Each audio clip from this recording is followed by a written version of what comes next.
Сәлеметсіздер ме, құрметті курсқа қатысушылар. Сіздердің назарларыңызға барлық мамандықтарға арналған физика бір курсы.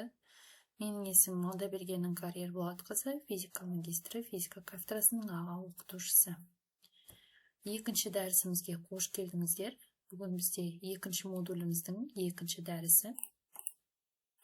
Әдеттегідей жоспар бойынша біз классикалық динамиканың негізгі теңдеулері, инерциалды есептеу жүйесі, күш, импульс, дене массасы, Ньютонның бірінші заңы, екінші заңы, үшінші заңы, тұйықталған жүйе үшін импульстың сақталу заңы, масса центрінің қозғалысы туралы теорема, механикадағы күштер, салмақ, ауырлық күші және үдеу арасындағы арақатынас, үйкеліс күші, домалау үйкеліс күші, серіппеге арналған Гук заңы, кернеу Юнг модулі, Пуассон коэффициенті, ығысу үшін Гук заңы, инерциалды емес есептеу жүйелері, ығысу кезіндегі дененің меншікті потенциалдық энергиясы, центрге тартқыш күш, центрден тепкіш күштерді қарастыратын боламыз. Өткен сабақта біз классикалық динамиканың теңдеулерін, күш, импульс, Ньютонның заңдарын қарастырған болатынбыз. Және материалдық нүктелер жүйесінің массалық центрі туралы айтып өткен болатынбыз. Бүгінгі сабақта соны жалғастырамыз. Масса центрінің қозғалыс заңы, масса центрі материалдық нүкте ретінде қозғалады. Оның массасы бүкіл жүйенің массасына тең және жүйеге әсер ететін барлық күштердің векторының жиынтығына тең күш әрекет етеді. 4-5 суретте соны көре аламыз. Денелер жүйесінің импульсі дегеніміз не? Оны формуласы P вектор тең mvc вектор. Мұндағы vc drc вектор бөлінген dt-ға, яғни жүйенің инерция центрінің жылдамдығы. Масса центрінің қозғалысы туралы теореманы айтатын болсақ, егер жүйе сыртқы тұрақты біртекті күш өрісінде болса, онда жүйенің ішіндегі ешқандай әрекеттермен жүйенің масса центрінің қозғалысын өзгерту мүмкін емес. AC вектор тең 1 бөлінген m, сумма n i тең 1-ге fi сумма. Fi вектор. Механикадағы күштер. Дене салмағының P ауырлық күшімен және R тірек реакциясымен байланысты болады. P вектор тең mg вектор тең минус R-ге тең. G еркін түсу үдеуі 6-шы суретте көрсетілген. Салмақсыздық дегеніміз не? Дене салмағы 0-ге тең болатын жағдай. Гравитациялық өрісте салмақсыздық дене ауырлық күшінің әсерінен ғана қозғалғанда ғана пайда болады. Егер A тең G-ға болса, онда салмақ 0-ге тең болады, P тең 0-ге.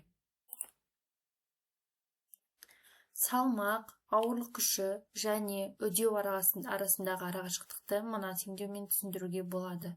P тең m жақшаның ішінде G плюс минус A жағдайына байланысты плюс немесе минус, яғни төмен жоғары көтерілуіне байланысты плюс минус таңбалары болады екен.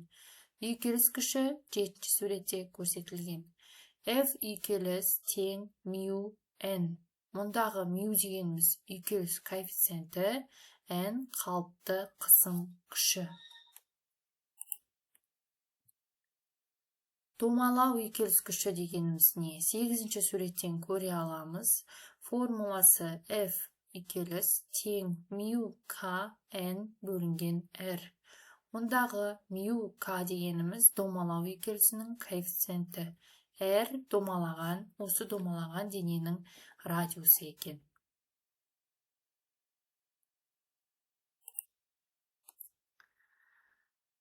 Тоғызыншы сурет бойынша көлбеу жазықтықтағы денелердің негізгі арақатынастары.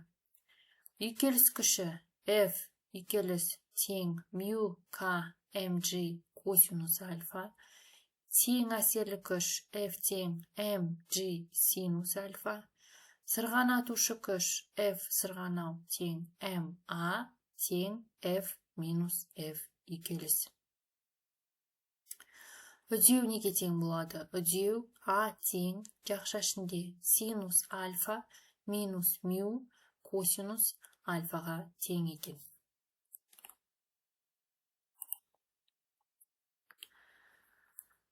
Серіппеге арналған Гук заңы серіппенің ұзаруы x серпімділік күшіне немесе сыртқы күшке пропорционалды.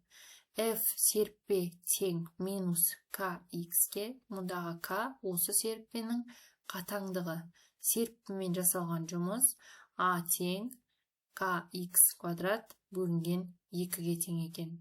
Осымен екінші дәрісте біз салмақсыздық салмақ күйлерін қарастырған болатынбыз, және импульсты қарастырған болатынбыз. Оның ішінде жаңағы механикадағы күштер, үйкеліс күші, домалау үйкелісі, суреттерін қарастырған болатынбыз. Және ауырлық күші, салмақ, үдеу арасындағы ара қатынастарды қарастырған болатынбыз. Масса центрінің қозғалысы туралы теореманы айтып өттік. Келесі сабақта біз осы тақырыптарды қамтып әрі қарай жалғастыратын боламыз, яғни механикалық күштерді жалғастырамыз. Оның ішінде осы айтылған серпімділік күшін анық ашатын боламыз, толық домалау үйкеліс күшін ашатын боламыз, және көлбеу жазықтағы денелердің арақашықтықтарын, Гук заңын және осы серіппеге қатысты жұмысты қарастыратын боламыз. Одан соң кернеу және жаңағы Юнг модулін ашып қарастыратын боламыз. Осы тақырыпқа байланысты бақылау сұрақтары, тест тапсырмалары және зертханалық жұмыстар берілген. Соны орындап, осы дәрістен алған білімдеріңізді қамтып шыңдай аласыздар. Осымен осы дәрісіміз аяқталды. Келесі дәрісте кездескенше назар беріп тыңдағандарыңызға рахмет.